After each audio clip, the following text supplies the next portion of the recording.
Everyone, good morning. कैसे हैं आप सब? हैप्पी होली और हैप्पी वुमेंस डे। मैं थोड़ा सा लेट हो गई हूँ ब्लॉग आप तक पहुँचाने के लिए, पर चलिए कोई बात नहीं। खूब सारे पकवान मैंने होली और वुमेंस डे पे बनाए थे जो मैं आपके साथ शेयर कर रही हूँ। ये बन रही हैं कचौरियाँ। यहाँ पे मैंने गेहूं का आटा लिया है, उसमें थोड़ी सी अजवाइन और थोड़ी सी मीठी सौंफ डाल दी, और ये मैंने इसमें डाला है देसी घी 2-3 चम्मचें, क्योंकि आटा भी ज़्यादा है, थोड़ा कम लग रहा था तो थोड़ा सा और मैंने ले लिया। एक्चुअली इस बार ना मैं कचौरियाँ थोड़ा अलग तरीके से बना रही हूँ। ऐसे ट्रेडिशनल तरीके में हम ईस्ट डाल देते थे ना, तो उससे क्या होता था कि गैस की प्रॉब्लम हो जाती थी। तो फिर पतिदेव ने बोला कि इस बार थोड़ा अलग तरह से बना दो, क्योंकि काफ़ी दिनों के बाद हम ये इस तरह से तली हुई चीज़ें खा रहे थे। तो और आटा गूंद के मैंने रख दिया ढक करके, और यहाँ पर ये आटा तैयार हो रहा है गुजिया के लिए। तो इसमें भी गेहूं का आटा लिया, थोड़ी सी ये देखिए कोकोनट है, और साथ में थोड़ी सी मीठी सौंफ, और ये चीनी मैंने घोल के रख दी। इसके पानी से आटा गूंथूंगी ताकि मीठा मीठा टेस्ट आ जाए, और बाकी इसमें जो स्टफिंग जाएगी उसमें अलग से होगा। तो ये देखिए इसमें भी मैंने देसी घी डाल दिया, और मैंने उसको ना मतलब लिक्विड करके नहीं, ऐसे ही डाल दिया। और फिर जैसा आप देख ही रहे हो अच्छे से मतलब सारे आटे के साथ उसे मिक्स किया, और फिर ये चीनी वाले पानी से इसे अच्छा सा डो तैयार किया और खूब इसको सॉफ्ट बनाया, मतलब पटक पटक के ताकि मतलब अच्छे से गुजिया भी बने। और कचौरियाँ भी इस बार थोड़ा अलग तरीके से हैं, तो वो भी इसी तरह से क्रिस्पी सी बनेंगी। जो ट्रेडिशनल तरीका है उसमें सॉफ्ट बनती हैं, जो हम ईस्ट डालते हैं। तो चलिए थोड़ा डिफरेंट तरीका भी फॉलो करना चाहिए, और यूट्यूब है ना, हमें बहुत सारी चीज़ें सिखाती है, तो हमें भी सीखना चाहिए नई नई चीज़ें। तो फिर इसके बाद ये बन रहा है कचौरियों के लिए स्टफिंग। तो यहाँ पे मैंने खूब सारे प्याज, अदरक, लहसुन और ये धनिया जो नीचे से लेकर के आई थी, साथ में ये हरे वाला प्याज भी है। तो मैं क्या ये भी थोड़ा सा बच गया था, इसको भी डाल देती हूँ इसमें थोड़ा बारीक करके। तो इसे कर रही हूँ मैं चॉप, और बाकी दाल पीस के रख दी है। ये हमने मिक्सर जार में ही पीसी थी। मतलब ये पतिदेव ने, जब मैं अंदर आई ना, हम बच्चों के साथ होली खेलने में बिज़ी हो गई थी, तो इन्होंने थोड़ा सा इसको पतला कर दिया था। तो इसलिए मतलब मैं कचौरियाँ भी थोड़ा अलग तरीके से ही बनाऊंगी। चलिए अभी इसमें जो कुछ भी मैंने चॉप किया था वो भी डाल दिया है। थोड़ी सी डाल दी हल्दी, थोड़ी सी अजवाइन ऐड की, थोड़ा सा ये गरम मसाला है, और साथ में ये चाट मसाला, क्योंकि इसमें ना थोड़ा सा खट्टा खट्टा सा टेस्ट होता है, तो इसलिए मैंने ये भी डाल दिया। और थोड़ी सी डाल दी फिर लाल मिर्च पाउडर, ताकि थोड़ा बढ़िया सा कलर भी आ जाए। और एंड में ये नमक डाल दिया। नमक मैंने पहले आटे में भी डाला हुआ है थोड़ा सा, तो उसी हिसाब से ऐड किया। और बाकी अब इसे अच्छी तरह से मैं मिक्स कर दूंगी। मिक्स करके हमारी स्टफिंग हो गई रेडी। दाल वाली कचौरियाँ ना घर में सबको ही बहुत ज़्यादा पसंद है, और देखते हैं फिर आज जो नया तरीका हम फॉलो कर रहे हैं उसमें कैसी बनती हैं। इसके अलावा यहाँ पर ये जो भल्ले बनाने हैं उसके लिए ये मैंने उड़द की दाल और थोड़ी सी उसमें मूंग की दाल डाली हुई थी, ताकि थोड़ा क्रिस्पी भी बने। तो थोड़ा सा मैंने जो भी प्याज वगैरह, लहसुन और अदरक वगैरह जो कुछ भी काटा था ना, वो थोड़ा इसमें भी डाल दिया, और साथ में डाल दिया इसमें कोकोनट से ना टेस्ट बहुत ही अच्छा सा आता है। और ये डाल दिया इसमें नमक। मैं कोई भी इसमें बेकिंग पाउडर या ईस्ट वगैरह कुछ नहीं डालती, बस इसको अगर आप हाथ से जैसे फेंटते हैं ना किसी चीज़ को, तो उस तरीके से अगर आप घुमाते हो अच्छे से, तो फिर ये खुद ही फुले फुले बनते हैं, सॉफ्ट बनते हैं, और हमें कुछ भी इसमें ऐड करने की ज़रूरत नहीं रह जाती है। थोड़ा सा मेहनत लगती है, तो मैंने इसको अच्छे से किया, सारी चीज़ों को रख दिया तैयार करके। और यहाँ पर अब चढ़ा दी है कढ़ाई में मैंने डाला ये सरसों का ऑयल, क्योंकि घर में यही था, और रिफाइंड ऑयल लाना ही ये भूल गए थे। वैसे फ्राई करने के लिए वो सही रहता है, लेकिन ये लाए नहीं थे, इसलिए फिर थोड़ा सा जैसे स्मोक आता है ना इसमें, फिर दोबारा मैंने इसको ठंडा किया, और फिर उसके बाद अभी डाल दिए सारे के सारे जो भी भल्ले थे। इस तरीके से तले हुए ही इनको घर में सबको अच्छे लगते हैं, तो और मुझे तवे वाले अच्छे लगते हैं, तो मैंने इसी तरह से बना दिए। मैं कि आज इन्हीं की चॉइस से सब कुछ बनेगा।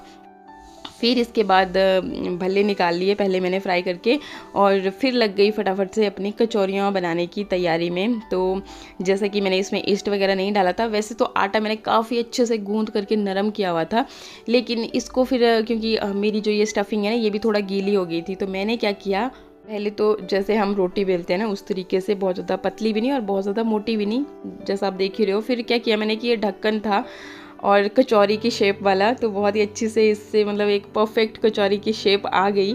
तो मैंने क्या किया कि 2 इसमें से निकाल दिया, और जो बच गया ना उसको भी देखना आप मैं क्या करती हूँ उसका। फिर इसके ऊपर मैंने स्टफिंग को अच्छी तरह से लगा दिया और अब ये बिल्कुल भी मतलब जैसे मैं खुद से फिल करती थी ना अंदर, फिर रोटी को फैलाना, हाथों से वो करना, चौड़ा करना, तो वो चीज़ मतलब अवॉइड हो गई यहाँ पे। और बस इसी को दोनों जो रोटियाँ थी उनको फिर चिपका दिया ऐसे किनारों से, ताकि बिल्कुल भी ये बाहर को ना निकले। बहुत ही अच्छी तरह से, हल्का सा आप पानी भी लगा सकते हो तब भी मतलब अच्छे से चिपक जाती है। और फिर इसको डाल दिया मैंने फ्राई करने के लिए। और जो ये इसके दोनों हिस्से बच गए थे ना, क्योंकि बच्चों को ना इस तरह की फ़नी जैसी चीज़ें अच्छी लगती हैं, तो ये फ़िश की शेप में समझ लीजिए या बोट की शेप में समझ लीजिए, और अच्छी लगनी थी उनको, तो इसलिए मैं क्या इसको भी मैं इसी तरह से फिल कर देती हूँ। और फिर ये बड़े उससे खाएंगे बच्चे चाव से कि भाई अच्छा ये क्या है, बोल बोल के ना। हम भी बचपन में ऐसा करते थे, तो उसी चीज़ को याद रखते हुए फिर मैंने इस तरीके से इसको भी फिल करके इसको भी यहाँ पे डाल दिया और फ्राई करने के लिए। बाकी कचौरी देखिए यहाँ पे बहुत ही मस्त बनी, क्रिस्पी बनी, क्योंकि इसमें मैंने वो देसी घी भी डाल रखा था ना, तो घी की वजह से फिर ये बहुत ही ज़्यादा क्रिस्पी, जैसे मतलब आपके समोसे बनते हैं ना, बाहर से वो पपड़ी एकदम क्रिस्पी क्रिस्पी होती है, तो उस तरीके से बनी।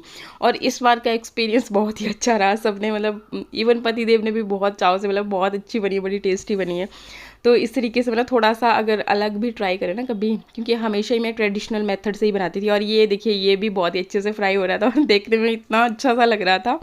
सब अपने अपने कामों में लगे हुए हैं, बच्चे खेल रहे हैं होली, पतिदेव अपने काम में व्यस्त हैं, और मैं यहाँ पे बड़ी ही लगन और मेहनत के साथ मतलब डूब, जैसे किसी काम में हम डूब जाते हैं ना, तो उस तरीके से डूब करके यहाँ पे खाना बना रही थी कि अच्छा ये भी बनाऊंगी, वो भी बनाऊंगी, ऐसा भी बनाऊंगी, वैसा भी बनाऊंगी।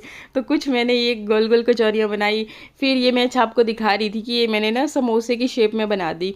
और इसे मैंने कैसे बनाया देखिए, मैंने वैसे ही, क्योंकि स्टफिंग थोड़ा गीली हो गई थी, तो मेरे को दो दो रोटियाँ बेल करके उस तरीके से, और फिर इसको काट दिया मैंने दो हिस्सों में, तो ये खुद फिर समोसे के आकार में आ गई।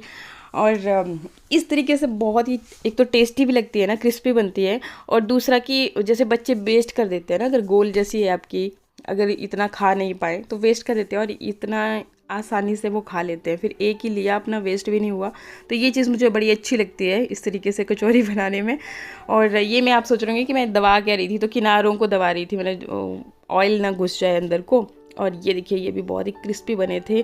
गर्मा गर्म खाने का वैसे मज़ा ही आ जाना था, लेकिन किसी के पास आज इतना वक्त ही नहीं था। मैं इतनी अच्छी अच्छी डिशेस बना रही थी, लेकिन इनके पास कहाँ। फैल के आई हूँ अंदर, और पहले नहाना है, ऐसे नहीं करना कपड़े चेंज, रुक जा। अब आया मजा इसे होली खेलने का। ये बेचारा बार बार पता नहीं कितनी बार कपड़े चेंज कर चुका है अपने। ये देखिए छोटे वाले को बस इसकी आज इसकी पिचकारियां ही नहीं चढ़ रही हैं ढंग से, खराब हो रही है। और इसकी मम्मा को आज बस खाना ही बनाने का काम पड़ा हुआ है। इसके बाद यहाँ पर ये बन रही हैं गुजिया। तो इसके लिए ये ड्राई फ्रूट, आप बोलोगे ये कौन सा तरीका है, ये मेरा वाला तरीका है, सिंपल वाला। एक्चुअली मिक्सर जार में हम जब डालते हैं ना, तो वो बिल्कुल ही पाउडर जैसा बना देते हैं, तो वो मेरे को नहीं चाहिए था। मेरे को चाहिए था कि भी थोड़ा थोड़ा वो ना मुँह में आए चबाने के लिए। और मैंने इसको ऑयल में फ्राई वगैरह ऐसा भी कुछ नहीं किया, मेरे को इसी तरह से चाहिए था। यहाँ पर मैंने दूध चढ़ाया हुआ था ताकि उसका रबड़ी नहीं, खोआ जैसा बन जाए।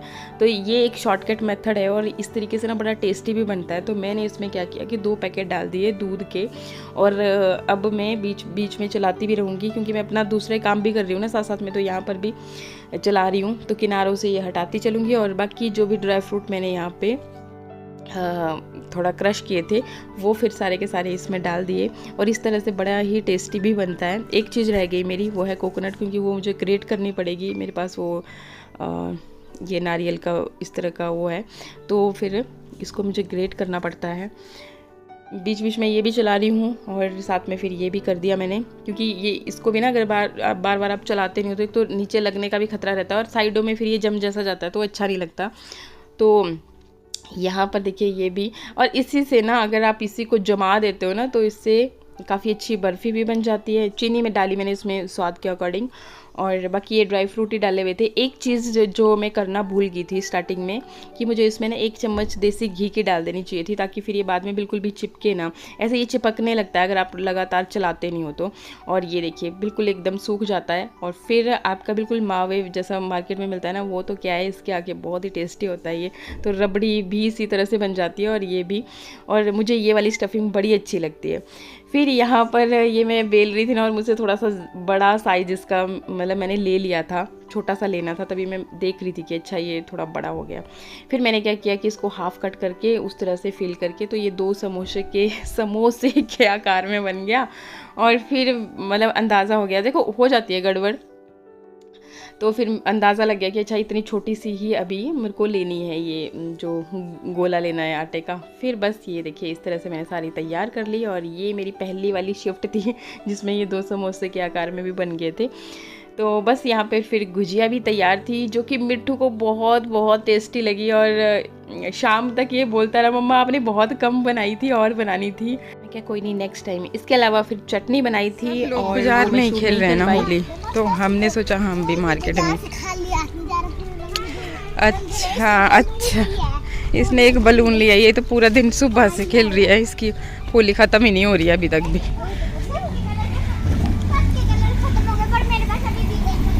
सबके कलर खत्म हो गए, फिर मिट्ठू के पास एक कलर बाकी है। किचन में खाना बनाते हुआ ना वैसे तो बहुत बुरे हाल से थक गई थी, अब मन नहीं था कुछ और करने का।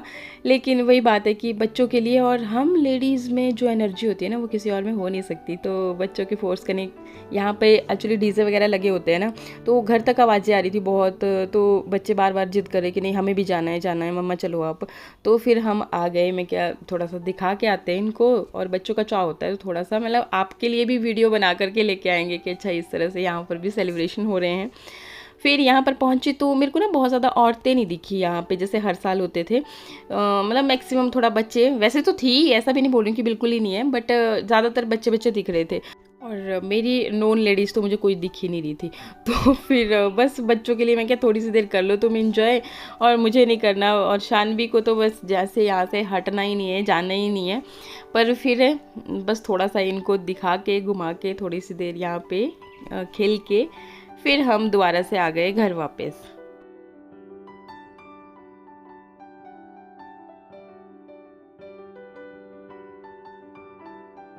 खेल के आगे हैं, बड़े डीजे लगे हुए हैं। एक्चुअली ना आवाज़ नहीं सुनाई दे रही है वहाँ पे, तो नहीं ये वाली तो रख सकते हैं ना, डीजे वाली नहीं रख सकते हैं ना,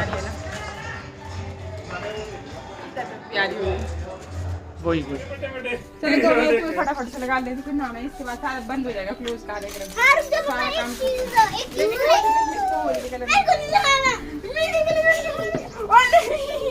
मिट्टू ऐसे पानी गीली नहीं करनी, कपड़े नहीं मैंने गीले करने।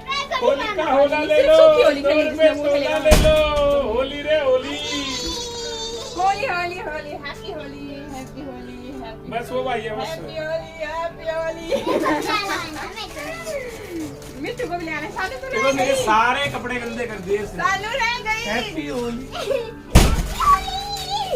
जा दे, ओए पागल, पानी मत फेंक। सानू तो रह गई, तो पानी नहीं फेंक रहा, पानी के साथ खेल पानी का खेल जाता है। हैप्पी होली।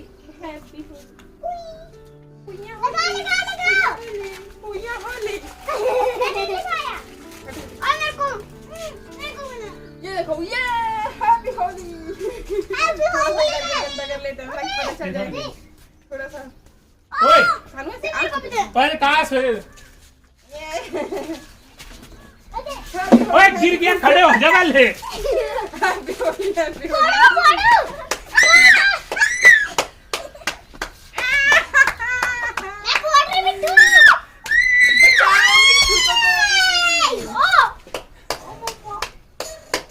चलो खत्म हुई है, बस बेटे पानी।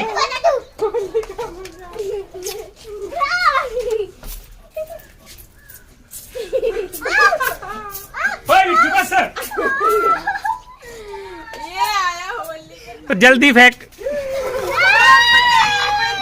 और ये देखो मिट्टू का तो बेचारे का बुरा हाल हो गया। मिट्टू दिखा जरा, 1 मिनट ठहर, मिट्टू की गर्दन देखो पीछे, ये देखो वो मेरा आया मजा आया है। ओ बस ओ बस हुए, ओ वो भागी, ओ बस वो भगा दिया।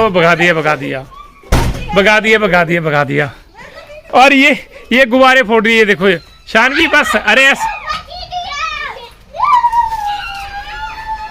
बस नहीं, मेरे ऊपर ही फेंकना है, पानी नहीं। तो आप आज का नजारा देख सकते हो, इतना सारा धुंध। आज पक्का बड़ी तेज बारिश होगी। सुनाई दिया? बारिश नहीं, पेड़ों की आवाज है।